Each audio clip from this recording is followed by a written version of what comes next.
तो physical properties of metals and non metals हम पीछे पढ़ चुके हैं। तो अब हम पढ़ेंगे केमिकल प्रॉपर्टीज ऑफ मेटल्स। तो इसमें हम देखेंगे कि मेटल्स जो है उसका रिएक्शन ऑक्सीजन के साथ कैसे होता है, वाटर के साथ कैसे होता है, या एसिड के साथ कैसे होता है, वो डिफरेंट चीजों को हम देखेंगे। ठीक है, तो सबसे पहले हम देखते हैं कि reaction of metals with oxygen, यानी ऑक्सीजन के साथ मेटल का रिएक्शन कैसे होता है। तो जब मेटल जब ऑक्सीजन के साथ रिएक्शन करता है तो क्या बनाता है, मेटल ऑक्साइड बनाता है। मेटल है, कोई भी मेटल है, जब ऑक्सीजन के साथ रिएक्शन करेगा तो मेटल ऑक्साइड बनाएगा। ठीक है, तो ये जो मेटल ऑक्साइड जो होता है ये बेसिक इन नेचर होता है, यानी इसका जो नेचर होता है वो एसिडिक, कुछ एसिडिक नेचर का होते हैं, कुछ बेसिक। तो मेटल ऑक्साइड जो होते हैं वो बेसिक नेचर के होते हैं। ठीक है, यानी कि मेटल ऑक्साइड टर्न्स करता है रेड लिटमस को ब्लू में, यानी रेड लिटमस को जब हम इस सॉल्यूशन में डालेंगे तो वो ब्लू में कन्वर्ट हो जाएगा। ठीक है, तो उसके बाद इसमें जैसे हम ये देखते हैं, जैसे ये सोडियम है, ये ऑक्सीजन के साथ रिएक्शन किया, तो सोडियम जब ऑक्सीजन के साथ रिएक्शन करेगा तो क्या बनाएगा, सोडियम ऑक्साइड बना दिया। तो ये बेसिक ऑक्साइड हो गया।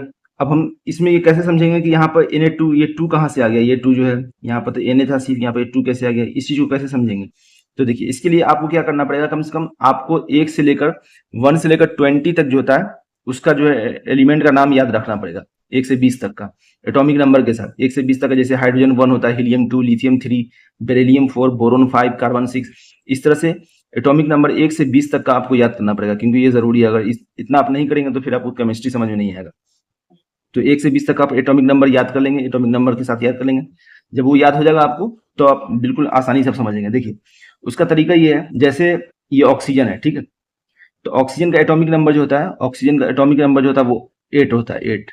ठीक है, तो जिसका भी एटॉमिक नंबर आपको याद रहेगा उससे क्या करना है, उसका इलेक्ट्रॉनिक कन्फिगरेशन का एक शॉर्ट ट्रिक मैं बता रहा हूँ। वैसे तो कई तरीके से लिखा जाता है, लेकिन एक शॉर्ट ट्रिक ये है, ये 20 तक के लिए एप्लीकेबल, 20 तक जो है आप याद कर लेंगे तो 20 तक काम चल जाएगा। 20 तक के लिए है कि पहले जैसे जैसे कोई एटम होता है, ये एटम है, तो इसमें हम क्या करते हैं, इलेक्ट्रॉन फिल करते हैं। इलेक्ट्रॉन जब हम इसमें फिल करते हैं तो शेल, पहला शेल, दूसरा शेल, तीसरा शेल, इस तरह से ऑर्बिट को बोलते हैं। इसमें हम इलेक्ट्रॉन फिल करते हैं, पहले हमने 2 भर दिए, फिर उसके बाद 8, फिर इस तरह से। तो उसके लिए हम क्या तरीका रखेंगे, 2 8 8 2, ये याद रखेंगे। ठीक है, पहले शेल में 2 भरना है, उसके बाद 8, फिर लास्ट में 2। ये 20 तक के लिए एप्लीकेबल है, 20 तक जो है आपका इस शॉर्ट ट्रिक से काम चल जाएगा। अब जैसे ऑक्सीजन का एटॉमिक नंबर जो होता है 8 होता है। ठीक है, तो इसमें 8 इलेक्ट्रॉन फिल करना है, तो इसको कैसे फिलिंग करेंगे, पहले में 2 फिल करना है। ठीक है, 2 हो गया, उसके बाद 8 है टोटल, तब 6 बचा ना। अब तो टोटल मैक्सिमम 8 हम भर सकते हैं, लेकिन बचा कितना, 6 बचा। तो इसमें 2 और 6 हो गया, इसका एटॉमिक नंबर 26 हो गया। एटॉमिक नंबर कर रहा हूँ, इलेक्ट्रॉनिक कन्फिग्रेशन, यानी इलेक्ट्रॉन का जो कन्फिग्रेशन होता है वो 26 हो गया। तो आउटर शेल में इसमें कितना हुआ, 6 हुआ। तो कोई भी जो एटम होता है वो क्या चाहता है, वो अपने आप को स्टेबल करना चाहता है। तो स्टेबल करने के लिए या तो इसमें अगर 8 हो जाएगा तो स्टेबल हो जाएगा, हम देखें 2 8 8 2, 8 हो जाएगा तो स्टेबल हो जाएगा। अब इसके पास 6 ही एल आउटर मोस्ट सेल में, तो ये चाहेगा कि 2 मुझे और मिल जाए इलेक्ट्रॉन, तो हम स्टेबल हो जाएंगे। तो ये 2 इलेक्ट्रॉन ले लेगा, यानी इसकी वैलेंसी कितनी है, इसकी वैलेंसी हो गई 2। यानी जितना स्टेबल होने के लिए चाहिए, या तो स्टेबल होने के लिए या तो लूज करना पड़ता है या गेन करना पड़ता है, या तो किसी से ले लीजिए या इलेक्ट्रॉन लूज कर दीजिए, तब भी स्टेबल हो जाता है। तो ये जो है 2 इलेक्ट्रॉन गेन करना चाहेगा, 2 इलेक्ट्रॉन ये मिल जाएगा इसको, तो ये स्टेबल हो जाएगा। तो इसकी वैलेंसी, ऑक्सीजन की वैलेंसी 2 हो गई।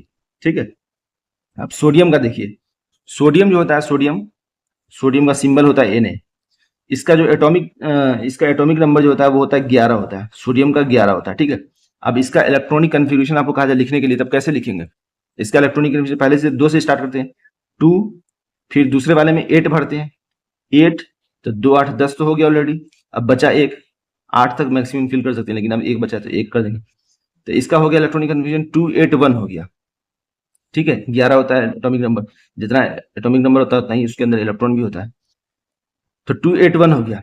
अब इसको स्टेबल होने के लिए क्या करेगा ये, या तो इसमें 7 इलेक्ट्रॉन और आ जाए तब स्टेबल हो जाएगा, 8 हो जाएगा, कंप्लीट हो जाएगा। या ये भी कर सकता है कि 1 इलेक्ट्रॉन अगर यहाँ से निकाल देगा तब भी तो इसका स्टेबल है, ये वाला पहला वाला जो दूसरा वाला शेल जो है ये स्टेबल है ऑलरेडी। तो ये क्या करेगा, 1 इलेक्ट्रॉन लूज करना ईजी है, 7 इलेक्ट्रॉन लेना ईजी नहीं है। तो ये क्या करेगा, 1 इलेक्ट्रॉन लूज कर देगा। तो 1 इलेक्ट्रॉन जब ये लूज कर देगा तो क्या होगा, 2 8 बचेगा इसके पास, ये स्टेबल हो जाएगा ये। तो सोडियम जो है 1 इलेक्ट्रॉन लूज करना चाहेगा, 1 इलेक्ट्रॉन लूज कर देगा तो ये स्टेबल हो गया। तो इसकी वैलेंसी कितनी हो गई, इसकी वैलेंसी भी 1 हो गई, यानी 1 इलेक्ट्रॉन लूज कर रहा है तो इसकी वैलेंसी 1 हो गई। इसको 2 इलेक्ट्रॉन चाहिए तो इसकी वैलेंसी 2 हो गई। ठीक है, तो इस तरह से आप समझ जाएंगे। तो आमतौर पर क्या होता है, जिसके लास्ट सेल में अगर 1 2 3 इलेक्ट्रॉन होता है तो वो लूज करना चाहता है। 1 2 3 होगा तो वो लूज कर देगा, लूज करके उसकी जो पहले शेल है तो वो स्टेबल हो जाता है। और जिसमें 6 7 8 होता है, जिसमें 6 हो गया, 7 हो गया, 5 हो गया, 5 6 7, तो ये सब गेन करना चाहता है। 7 वाला 1 गेन कर लेगा 8 हो जाएगा, 6 वाला 2 गेन कर लेगा 8 हो जाएगा, 5 वाला 3 गेन कर लेगा तो 8 हो जाएगा। और जिसके पास लास्ट में 1 2 3 होता है तो ये सब लूज करना चाहिए, 1 वाला लूज करके स्टेबल हो जाएगा। जिसके लास्ट में 2 होगा वो भी लूज करके स्टेबल हो जाएगा, जिसके लास्ट में 3 इलेक्ट्रॉन है वो भी लूज करके स्टेबल हो जाएगा। तो ये मेटल होता है उसमें लास्ट में 1 2 3 होता है, ये सब लूज कर देता है, गेन हो जाता है। जो नॉन मेटल होता है उसके लास्ट में जो होता है 5 6 7 इलेक्ट्रॉन होता है, तो वो सब क्या करता है, वो सब गेन करके स्टेबल कर लेता है। तो देखिए सोडियम जो है, सोडियम के पास क्या था, लास्ट में 1 था, यानी 1 लूज कर दिया इसने तो स्टेबल हो गया, यानी इसकी वैलेंसी 1 हो गई सोडियम की, और ऑक्सीजन की वैलेंसी 2 हो गई, इसको 2 चाहिए था। तो देखिए ऑक्सीजन को 2 चाहिए था स्टेबल होने के, 2 इलेक्ट्रॉन, और सोडियम को 1 इलेक्ट्रॉन लूज करके स्टेबल हो जाएगा। तो ऑब्वियसली बात है, अब इसको जब इसका फॉर्मूला बनेगा तो ऑक्सीजन को 2 चाहिए था, 2 इलेक्ट्रॉन चाहिए ना, तो इसलिए हम 2 सोडियम यहाँ पर लिए, Na2, ये वाला छोड़ दीजिए पहले आप। Na2 इसलिए लिए, इसलिए 2 सोडियम मिलकर क्या करेगा, 2 इलेक्ट्रॉन लूज करेगा, तो ऑक्सीजन 1 ऑक्सीजन जो है उसको गेन कर लेगा, 2 इलेक्ट्रॉन गेन कर लेगा, और फॉर्मूला क्या बन गया, Na2O, यानी कि सोडियम ऑक्साइड बन गया।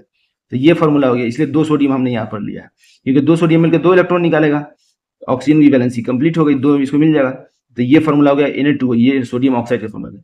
अब ये जो 2 कहाँ से आया, तो ये जो है कॉफिशियंट होता है, यानी कि जो फॉर्मूला के अगर स्टार्टिंग में लगता है तो इसको हम कॉफिशियंट बोलते हैं, यानी कि मॉलिक्यूल्स हो गया, 2 मॉलिक्यूल्स हो गया इसका, Na2O का ये 2 मॉलिक्यूल्स, ये बैलेंस करने के लिए होता है, जब हम फॉर्मूला को जब बैलेंस करते हैं तभी ये हम लगाते हैं।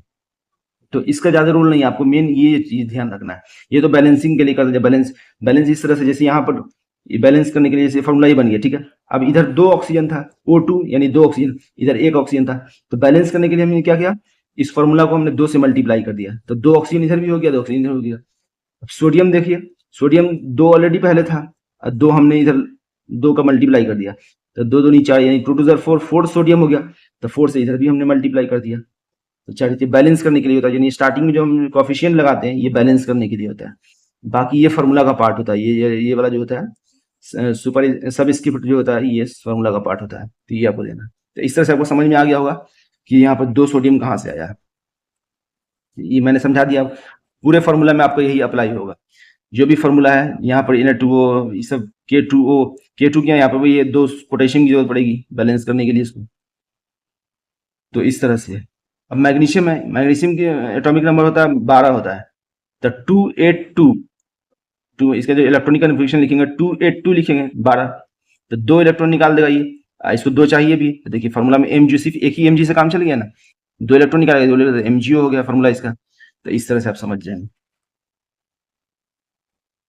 अब सारे फार्मूला को आप इसी तरह से समझ जाएंगे, बाकी ये सारे इसी तरह से हैं, ठीक है। Reaction of metal with water, water के साथ कैसे रिएक्शन होगा, मेटल जब वाटर के साथ रिएक्शन करेगा तो मेटल हाइड्रो ऑक्साइड बनता है और हाइड्रोजन गैस निकल जाता है। वाटर में क्या होता है, H2O होता है ना, H2O, तो H2O होता है, H2O, तो यहाँ से आप हाइड्रोजन आप निकाल देंगे, एक हाइड्रोजन निकाल देंगे तो क्या बचेगा, OH बचेगा, तो ये हाइड्रो ऑक्साइड हो जाता है, OH हाइड्रो ऑक्साइड हो गया। तो जो भी मेटल रहेगा तो मेटल हाइड्रो ऑक्साइड बना जाएगा, हाइड्रोजन गैस निकल जाएगा इधर, तो वही हाइड्रोजन गैस निकल गया, मेटल हाइड्रोक्साइड बन गया ये, ठीक है। अच्छा एक चीज यहाँ पर और था कि कुछ मेटल जो होते हैं वो एम्फोटेरिक होते हैं। हमने पढ़ा कि मेटल ऑक्साइड क्या होता है, metal oxide basic in nature होता है, लेकिन अल्युमिनियम ऑक्साइड और जिंक ऑक्साइड, ये ऑब्जेक्टिव क्वेश्चन में आपको आ सकता है, एमसीक्यू में आ सकता है कि अल्युमिनियम ऑक्साइड जो होता है, जिंक ऑक्साइड, ये एम्फोटेरिक होता है। एम्फोटेरिक का मतलब ये होगा ये एसिडिक प्रॉपर्टी भी शो करता है, बेसिक प्रॉपर्टी भी शो करता है, तो इसलिए इसको एम्फोटेरिक बोलते हैं। तो ये आपको ध्यान रखना है, अल्युमिनियम ऑक्साइड और जिंक ऑक्साइड एम्फोटेरिक होता है, एसिडिक और बेसिक दोनों शो करता है,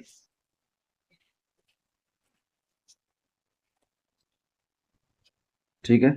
बाकी वही है, मेटल वाटर के साथ रिएक्शन करता है, हाइड्रोक्साइड बनाता है, इस तरह से देख रहे हैं।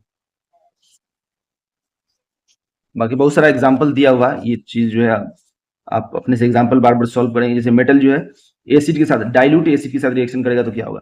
डाइल्यूट एसिड का मतलब क्या होगा, डाइल्यूट का मतलब है उसमें जो पानी मिला देंगे, पानी मिला देंगे तो उसको हम डाइल्यूट बोलते हैं। एक होता है कंसंट्रेटेड, कंसंट्रेटेड का मतलब प्योर होता है। डाइल्यूट एसिड मतलब उसमें पानी मिला हुआ है। तो मेटल जब डाइल्यूट एसिड के साथ रिएक्शन करेगा तो मेटल सॉल्ट बनाएगा और हाइड्रोजन गैस निकल जाएगा। जैसे एग्जाम्पल में आपको दिया हुआ, जैसे सोडियम है, सोडियम मेटल है, ये रिएक्शन किया HCl के साथ, ठीक है, इसमें पानी भी है, इसके साथ रिएक्शन किया तो ये हाइड्रोजन गैस जो है, ये हाइड्रोजन निकल जाएगा, हाइड्रोजन गैस और NaCl बन जाएगा, सोडियम क्लोराइड बन जाएगा। इस तरह से रिएक्शन होता है। इस तरह से बहुत सारा एग्जाम्पल दिया हुआ, आप एग्जाम्पल जब देखेंगे तो आपको समझ में आएगा इस, ठीक है।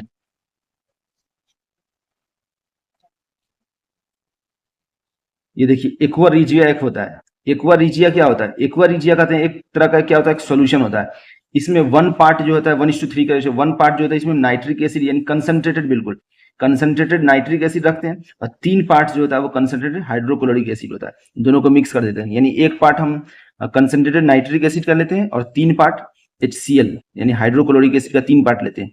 तो 1:3 के रेशियो में जब इसको मिक्स करते हैं तो ये जो सोल्यूशन तैयार होता है, इस सोल्यूशन को क्या बोलते हैं, एक्वा रिजिया बोलते हैं, एक्वा रिजिया। और ये ऐसा सोल्यूशन है इसमें कोई भी मेटल को रखेंगे तो उसमें डिजोल्व जाता है, यानी कि गोल्ड को रखेंगे गोल्ड भी डिजोल्व, सिल्वर रखेंगे सिल्वर भी डिजोल्व, आयरन रखेंगे आयरन भी डिजोल्व, इसके अंदर रखते ही क्या होता है, वो डिजोल्व कर लेता है। तो इस सॉल्यूशन को हम एक्वा रिजिया बोलते हैं।